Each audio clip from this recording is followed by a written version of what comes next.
السلام عليكم خوتي وخواتاتي، كي دايرين؟ لاباس عليكم؟ صحيحتكم لاباس؟ مرحبا بكم في القناه ديالي كونوس كيتشن. اليوم ان شاء الله غادي نقدم لكم واحد التحليه بارده كتجي غزاله من اروع ما يكون. حاجه ساهله مهله، يعني ما فيهاش بزاف ديال التعقيدات. ما غاديش نطول عليكم، وكما تنقول لكم ما تنساوش تابوناو في القناه ديالي وتعرفوا على جين وتبارطاجيوها ما بين الاحباب والاصدقاء ديالكم باش تعم الفائده. هاد الكاطو هذا ولا هاد التحليه غادي نديرو فيها الكاطو، وغادي نديرو فيها واحد الكريمه، وغادي نصاوبها بالليمون او عصير البرتقال. عندي واحد 4 ديال البيضات اللي درت هنايا. غادي ندير معاهم واحد الكاس ديال 150 غرام ولا كاس ديال، انا كنعبر بهادو، ما عنديش كاس ديال العنبه، انا كناخذ العبار ديال هادو فيه نيت 150 غرام السنيده وكياخذ 125 ملل ديال الزيت. عندي قبصه ديال الملحه. ضروري كتلقاو في صندوق الوصف كما تنقولوا المقادير مضبوطه. غادي نطلع هذا البيض مزيان وغادي نتلاقى معكم باش نكملوا باقي. وكي كتشوفوا راني طلعت هذاك البيض مع السكر، كتشوفوا كي كتولي القوام ديالو. غادي نزيد هذاك الزيت غير بشويه، ولكن غادي نخلط غير هذا.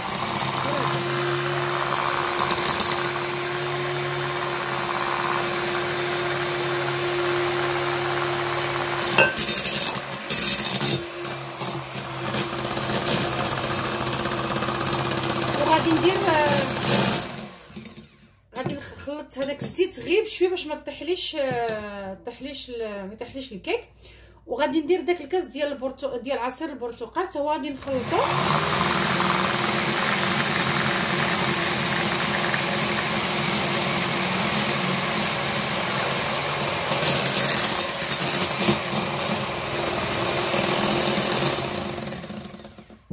فوالا غير هكا، ما غاديش نزيد اكثر من هكا باش ما يطيحليش هذاك الكيك. وغادي نبدا دابا ندير في الطحين. بالنسبه للطحين غادي عندي واحد 2 معلقات ديال الكاكاو المر اللي غادي نزيد عليهم. غادي كما قلت لكم غادي تلقاو المقادير كلها مضبوطه في صندوق الوصف. عندي الكاس الاول ديال الطحين مع خماره ديال الحلويات او بيكن باودر ديال 15 ديال الغرام هكا. غادي نحرك. كما قلت لكم انا كنستعمل الطحين اللي ما تيتحببش، انا غربلت غير على حساب على حساب الكاكاو باش ما يبقاش داير، باش ما يتكورش. وغادي نزيد كاس اخر ديال غادي نزيد كاس اخر لحقاش ضروري غادي تكون تهز واحد 2. ودابا غادي نبدا نخلط باش من بعد غادي نبقى غير نحرك وصافي. وكنبقى نحرك من التحت للفوق بحال ملي كنخدموا لي جينواز، غير هكا من التحت للفوق. راه غتهز ضروري هذاك الكاس غير باش من تعذبش دغيا. غادي نكمل هادي، غادي نزيد الكاس الاخر بحال هكا. ما قلت لكم ضروري غادي تهز 2 كيسان. غادي نزيد حتى الثالث، عيني ميزاني. انا غادي نتحكم في القوام ديالها، وانا نقول لكم شحال هزات لي انا على حساب البيض، على حساب الجوده ديال الطحين كل واحد. يعني راكم عارفين بالنسبه اللي كيكونوا مبتدئين ولا هذا اللي كيخصهم اكثريه، كاين اللي كيدير الطحين بلا كاس غير بالمعلقه تيوصل القوام ديال كما تنقولوا ديال الكيك كيف باغي هو، راه تيحبس. يعني راه معروف القوام ديال الكيك. غادي نزيد حقاش دابا درت غير 2. غادي نزيد الكاس الثالث. خصها تبقى شويه ايغي ولا تبقى كما تنقولوا مهويه. داكشي علاش ما خصناش نخلطوا غير التخلاط اللي خاص، ماشي اكثر، باش ما يطيحناش ديك الخاوه ولا هذيك لايغاسيون ديالها. غادي نكب الكاس الثالث. جو بونس كو سي بون. غادي نخلط هذا الشيء، وها هو الكيك واجد. بالنسبه للكيك ما غاديش ياخذ مني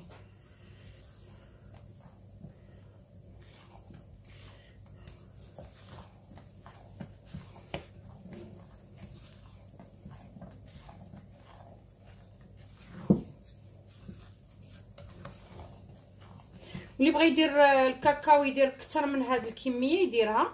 انا ما بغيتوش يجي كما تنقولوا قاطع ولا مر بزاف. غادي نكمل هاد الكيك بالتخلاط.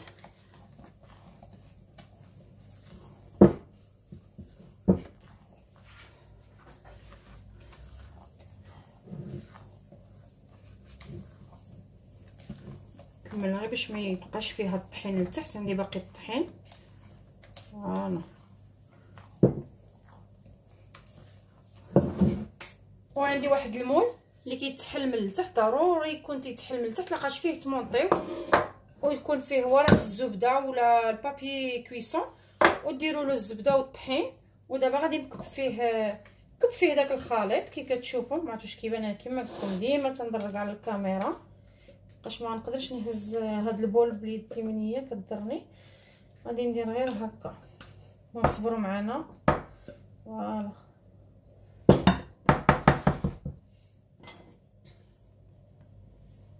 وما تنساوش تلحسوا الماعن وكلشي. انا كنتفقس ملي كنشوف شي واحد تيدير شي اوكله وتيخلي النص في الزلافه كنتفقس بلاصتو.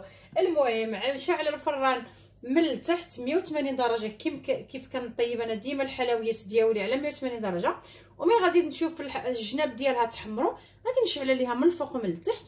وديك الساعه غادي نوريها لكم باش نكملوا باقي الوصفه. ودابا غادي نبداو نصاوبوا هذيك الكريمه اللي غادي نديروا فيها هذاك اللي غنديروها فوق هذاك الكاطو ديالي قرب يطيب. بقات له واحد الدقيقه وغادي نحيدو. الوقت اللي غادي ندير عندي هنا 100 غرام، عندي 100 غرام ديال العصير ديال الليمون اللي غادي نزيد فيه 100 غرام ديال سنيده ولا كاس اللارب. وغادي تخليو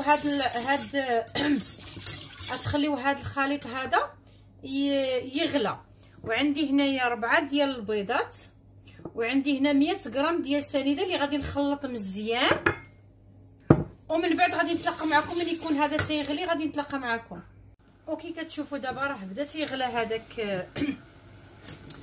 بدا كيغلى هذاك العصير ديال الليمون ولا البرتقال. غادي نحط عليه هذاك الخليط ديال 4 ديال البيضات مع 100 غرام ديال هذا ديال السكر سنيده او السنيده حبيبات او السكر حبيبات. وما تحبسوش من التحريك باش ما يوليكمش بحال لومليط. خاصكم تحركوا مزيان كما قلت لكم باش تعقد بلا ما تولي اومليط. يعني هكايا فوالا حتى تعقد بحال اللي كتصاوبوا دابا شي كريم باتيسير. مي هاد الكريمه ما فيهاش طحين، ما فيهاش مايزينا، ما فيها حتى حاجه. فيها غير البيض والسكر وعصير ديال. صدقوني كتجي زوينه هذه ان شاء الله. مازال ندير معكم دي غوسيت بها. غادي نستمر هكايا حتى غادي تعقد. ملي غادي تقرب تعقد غادي نوريها لكم باش في نفس الوقت غادي نديرها على الكيك. كي كتشوفوا دابا راها عقادت كما هكا. غادي نخليها تزيد كما تنقولوا تغلى واحد 30 سكوند ولا 30 ثانيه. وغادي نطفي النار وغادي نزيد عليها 125 غرام ديال الزبده اللي قطعتها طرف باش يسهل باش تذوب ليا دغيا في وسط هذا الخليط. ما تعذبنيش. هاد الكريمه تقدروا تصاوبوها باش ما بغيتو بهذا بالعصير د الاناناس بالعصير د المونغ باش ما بغيتو عصير الحامض كيف ما بغيتو. كتجي بهذا الشكل هكا.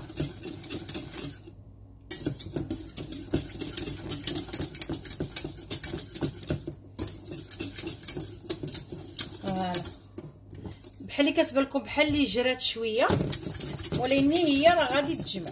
ما تخافوش حتى من شي حاجه، غير هي خاصها الثلاجه من بعد. يعني خاصها الثلاجه.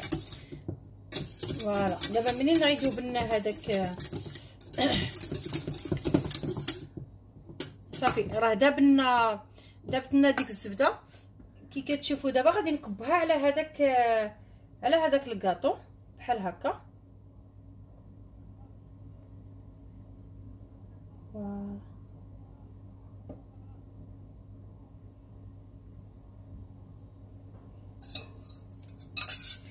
ودابا غادي ندخلها للثلاجه. غنتسنى غير واحد شويه وغادي نديرها في الثلاجه، غير ما تبقاش هكا سخونه، وغادي نديرها في الثلاجه. ومن بعد غادي نوريكم ليطاب التاليه. ودابا راني درتها خليتها غير شويه بحال اللي بردات باش نقدر ندير عليها الشوكولات. غادي نمشي في خطوطه هكا بالطول كاملين، واخا يكونوا عشوائيين ماشي مشكل. من بعد غادي كما تنقولوا غادي نولي نصاوبهم، غادي نعاود لحقاش هذوك الاولين جاو رقاق بزاف. غادي نحبس بهذه الطريقه هكا. ودابا غادي نبدا هكا نزوقها هكا، مبقاش فيها الشوكولات من الداخل. قلت ضروري ما ندير لها هذاك، نعكروا لها شويه كما تيقولوا. ايوا زوقناها فوالا صا جاتنيش على يدي فوالا كي كتشوفوا جات هكايا، جات هكا. دابا غادي نديرها في الثلاجه وغادي ننساها حتى تبرد مزيان. وكي كتشوفوا منين درتها في الثلاجه وداك الشيء، هذيك الكريمه راها شدات كي كتشوفوا كلشي شاد. ودابا غادي نقطع، ما كتجيش عاقده هذيك الكريمه بحال الكريمه اللي كتضرب بالمايزينا ولا بالطحين. هذه كتجي كومين كريم، يعني كدوزوا بها هذاك الكاطو. ما كتجيش يعني يقولك شي واحد راه ما جاتش واقفه، كتجي كريميه، يعني ملي كتقطعوا راه ما كتبقاش كما تنقولوا صحيحه. المهم نقطع هكا، ومن بعد غادي نقطع الطرف هكا فوالا. وكل واحد غيقطع كما تنقولوا الكميه اللي بغا. وهذا كتجي بهذه الطريقه هذه.